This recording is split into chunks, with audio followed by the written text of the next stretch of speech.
How long do you think I can handle this ice cold water? Let's find out. How long can I survive inside this ice bath in freezing cold temperatures? Well, clearly, it's gonna be pretty difficult to get in as is. We're gonna have to get the old ice pick out and break this ice up. If you don't break up your ice baths, you do end up getting cut by the ice, believe it or not.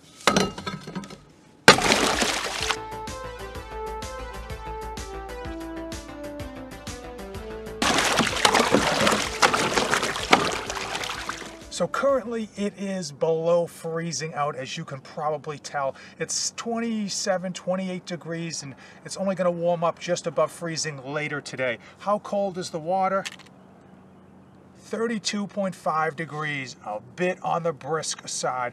Clearly, when you do take an ice bath, the ideal temperature, at least for me, from my experience, has been to have the temperature between 40 and 50 degrees. That 10-degree window usually is that sweet spot for me in terms of benefit and in terms of being able to stay in longer. Lately, I haven't been able to stay in very much because of how cold it is, but today I'm going to try to shoot the entire video into the water if I can stay in long enough, or if I just talk fast enough. The No Fate channel, checking in. Jonathan here, and I have been doing ice baths for over 2 months now, and I want to report back on what I found, and I thought, what better way to do it than inside an ice bath? We'll see how far in the video I can actually get through in terms of giving you my feedback while submerged in this ice cold water. How long do you think I can handle this ice cold water? Let's find out.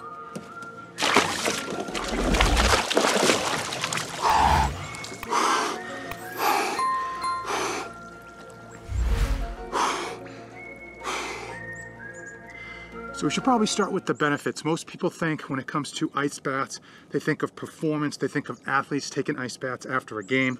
And the reality is, there's no clinical research to show that ice baths improve performance or recovery. In fact, it's thought to be the opposite. Most of the people believe that if you do ice baths right after your workout, you're actually inhibiting your body's natural tendency to grow and to respond to that inflammation. So oftentimes people want to do ice baths after a workout, and that's not really the best way to do it, at least in my opinion. Ideally, you would do it before your workout or do it as soon as you wake up, because the biggest benefit I have found from ice baths is mood improvement. It has been drastically great on my mood, on my mental health, whatever you want to call it. As soon as I come out of this thing, I am just ecstatic and firing on all cylinders. As far as pain management or therapy, I will say if you have aches and pains, once you come in here, you don't feel them, so definitely that does help. But the biggest benefit I found over the past 2 months has to be mental health. I tell you, when I come out of here, I got a shit-eating grin from ear to ear. Maybe because it's done, but usually that lasts for well into the day, and I absolutely love it. Now, clearly, it is winter time, and it is tougher now to get the ice broken up. Pretty soon, I won't be able to do this into February. I think I got a few more weeks before this becomes just something that's not reasonable in terms of breaking up the ice and getting in. I do put in Epsom salt in here. 2 reasons: that will lower the temperature, lower the freezing temperature of the water by putting the salt in here. It's obviously good for your body in terms of, Epsom salt baths, but also it keeps the water fresh. I try to change the water out every 4 to 6 weeks, because obviously stagnant water isn't something you want to keep around. It's not healthy, but hopefully the salt helps improve that quality of the water for as long as it stays in here. Now, as far as the winter time, of course, keeping ice in here is easy breezy, but in the summertime or even in the normal temperature months, you do have to add ice in here to keep it cold. I have found personally with my freezer, I'm able to make 20 pounds of ice at most, and that is frankly not enough to bring the temperature down below 50 degrees usually. And of course, in the summertime, it's going to be even more ice. I happen to believe that most of the time you'll be okay with getting 40 pounds of ice at the grocery store, but in the summertime, you're probably going to need to go 60 or even 80 pounds of ice to keep that water below that 50-degree temperature to get it cold enough where you feel an effect. All right, my watch says we are rounding out 3 minutes. Hopefully, I'll speed up talking so we can get this done just a little bit quicker, because it is brisk, baby. I'm not gonna lie, it is absolutely brisk in here. So let's talk about doing this on a budget. For most times, people look at Ice Barrel and they see $1,000 Ice Barrel and they're just like, well, that's not reasonable. There are ice tubs out there that cost up to $5,000 and even $10,000 that keep the water chilled for you.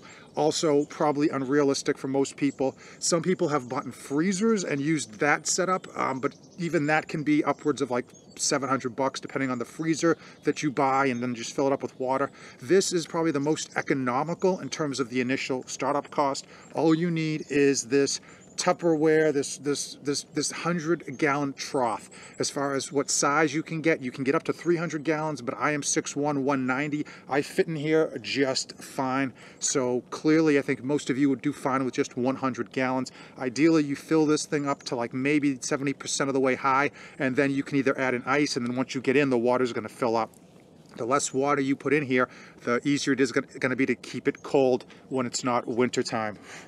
4 minutes and 11 seconds and we are flying. Okay, so as far as the initial cost, this cost me $110. I did price shop. You can find some of these troughs used, but typical hardware store, typical Harbor Freight, or even a couple other places that I'll put on the screen will carry it. They do range from 110 up to 150 for the same 110-gallon tub, 100-gallon tub. But the great thing about this is it's just plastic. You can move it around pretty easily. It does have a spigot at the bottom, so if you want to drain it, which I will be in a few weeks, or you want to drain it to clean it out, you can quite easily. You don't have to take buckets of this and dump it out. Now, as far as my hands, I have very bad circulation in my hands, so I don't put my hands in the water. Some people do.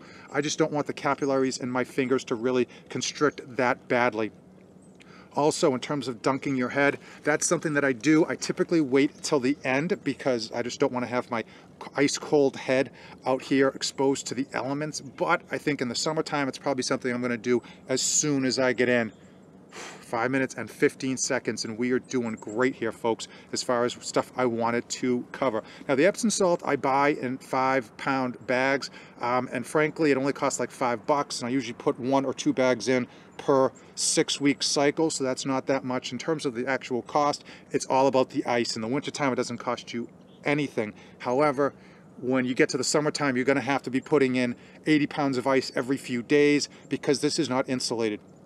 When I do, all right, the ice is getting to me. In terms of covering this thing, you don't want to leave this exposed to the elements when you're not in it because you don't want debris in here. You don't want animals to kind of get in here. You could put a piece of wood over this thing. I just use a tarp and keep it closed with a bungee. It's worked for me so far, and if it isn't broken, I'm not going to fix it. As far as submerging my head, I do submerge my head at the end. I don't go down and hold my head under too long. You need to be mindful that you can pass out, believe it or not, in sub-zero weather and really cold water. You could have a likelihood of passing out, so it's not something you want to kind of do any type of breath holds underwater. It's just not safe. And we're at 6:30, and I think I got to get out. This is getting brutal. Here we go. I got 6, 29, 29, 30. Here we go. 1, 2, 3.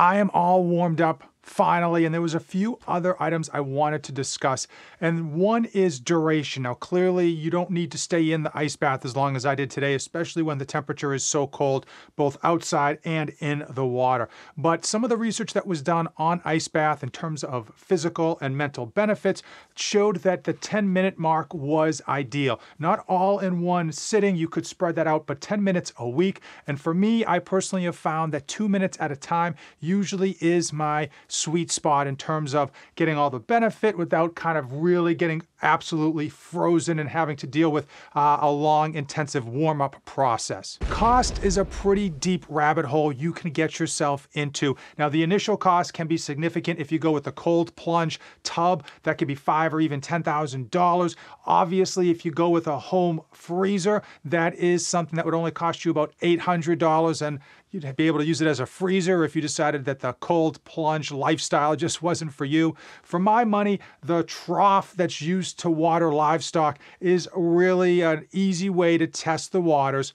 pardon the pun. It only comes in at $110. It's easy to set up, and when you're not using it, like when I stop using it for the late winter, I can easily drain it and put it somewhere out of sight, out of mind. The long-term cost of doing ice baths is with keeping it cold. Now, if you have a cold plunge tub or a freezer, you obviously have to pay for the electricity, and if you have the trough, you've got to pay for ice. In the upcoming weeks, I will be draining the tub and not using it for the rest of the winter. In its place, I will be doing ice showers. The water from the tap this time of the year is fairly cold, although not nearly as cold as I would prefer. If you're thinking about doing cold bath therapy in order to improve muscle recovery, unfortunately, that's a no-fly zone. For me, I 100% do this for mental health. The mood improvement for me is substantial, it's noticeable, and I plan to do it for the long haul for the foreseeable future. Now, there have been some studies